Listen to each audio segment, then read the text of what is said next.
motivasi belajar. Salah satu para ahli mengatakan, Mina Sanjaya mengatakan bahwasannya proses pembelajaran motivasi merupakan salah satu aspek dimensi yang sangat penting.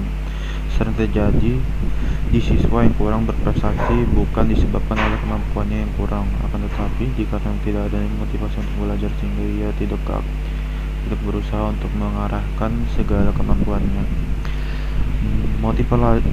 Motivasi belajar merupakan suatu keadaan yang terdapat pada diri seorang individu di mana ada suatu dorongan untuk melakukan sesuatu yang guna mencapai tujuan. Menurut salah satu ahli, MC Donald, dalam Kopri, motivasi adalah suatu perubahan energi di dalam pribadi seorang yang ditandai dengan timbulnya afektif, perasaan, dan reaksi untuk mencapai tujuan. Dapat disimpulkan bahwasanya motivasi adalah serangkaian usaha untuk menyediakan kondisi tertentu sehingga seseorang mau ingin melakukan sesuatu, dan bila tidak suka maka akan berusaha meniadakan atau mengelaknya perasaan tidak suka itu. Jadi motivasi dapat dirangsang oleh faktor dari luar, tapi motivasi itu tumbuh dari diri orang itu sendiri. Lingkungan merupakan salah satu faktor dari luar yang dapat menumbuhkan motivasi dalam diri seseorang untuk belajar. Nah, kemudian adapun fungsi motivasi dalam belajar adalah keberhasilan belajar mengajarkan dipengaruhi oleh motivasi belajar siswa. Guru selaku pendidik perlu mendorong siswa untuk belajar dan mencapai tujuan. Adapun dua fungsi motivasi dalam proses pembelajaran yang dikemukakan oleh salah satu ahli, yaitu Wina Sanjay. Yang pertama adalah mendorong siswa untuk beraktivitas, sebagai pengarah. Saya menjelaskan tentang mendorong. Selanjutnya saya akan menjelaskan tentang mendorong siswa untuk beraktivitas. Perilaku setiap orang disebabkan karena dorongan yang muncul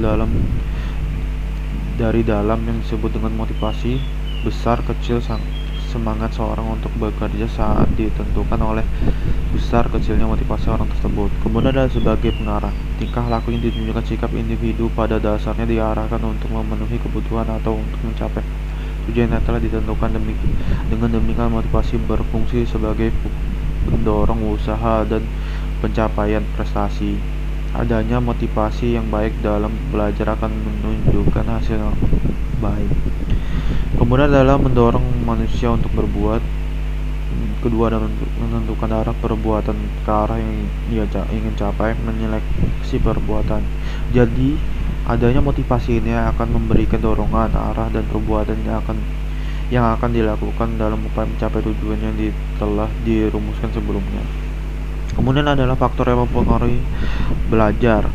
Keberhasilan peserta didik dalam proses pembelajaran sangatlah penting, yang dipengaruhi oleh motivasi yang ada pada dirinya sendiri. Indikator kualitas pembelajaran salah satunya adalah adanya motivasi yang tinggi dari peserta didik. Menurut Kopri, motivasi belajar merupakan segi kejiwaan yang mengalami perkembangannya terpengaruh oleh kondisi fisiologis dan kematangan psikologis siswa. Beberapa unsur yang mempengaruhi motivasi dalam belajar dalam apresiasi siswa, kemudian adalah kemampuan siswa, kondisi lingkungan siswa. Selain itu, Darson, salah satu ahli, menyatakan bahwa faktor yang mempengaruhi motivasi belajar antara lain adalah cita-cita, apresiasi siswa, kemampuan siswa, kondisi siswa, dan lingkungan.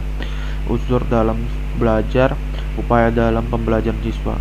Dan menurut Slemeto, seorang individu membutuhkan suatu dorongan atau motivasi sehingga sesuatu yang ingin dapat tercapai. Dalam hal ini adanya beberapa faktor yang mempengaruhi belajar, antara lain adalah faktor individual seperti kematangan atau pertumbuhan, kecerdasan, latihan, motivasi, dan faktor pribadi.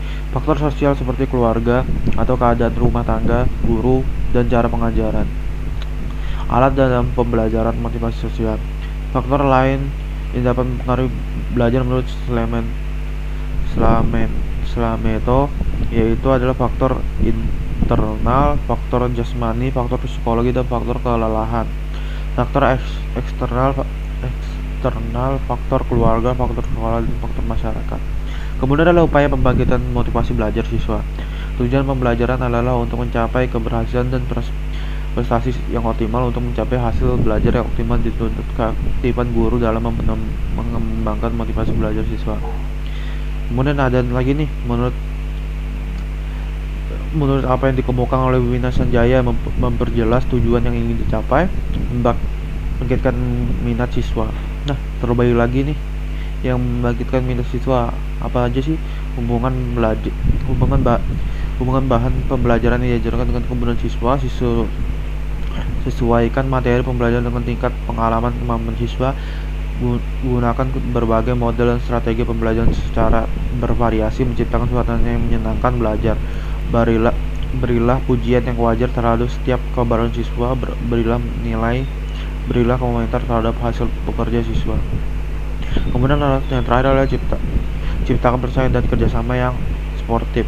Kemudian adalah kedudukan motivasi siswa dalam pembelajaran. Menurut Kopri, kedudukan motivasi dalam pembelajaran tidak hanya memberikan arahan kegiatan belajar secara benar saja.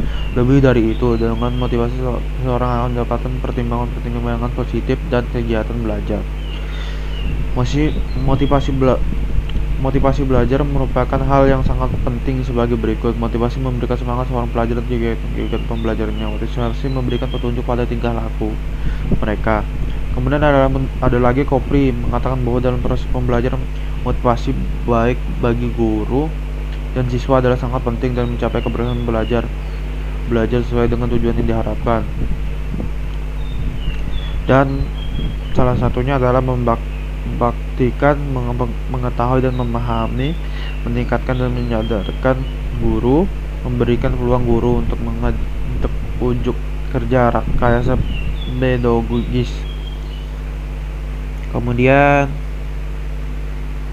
itu saja yang bisa saya sampaikan, kurang lebihnya mohon maaf. Mungkin kita tutup pada pertemuan kali ini dengan membaca Alhamdulillah.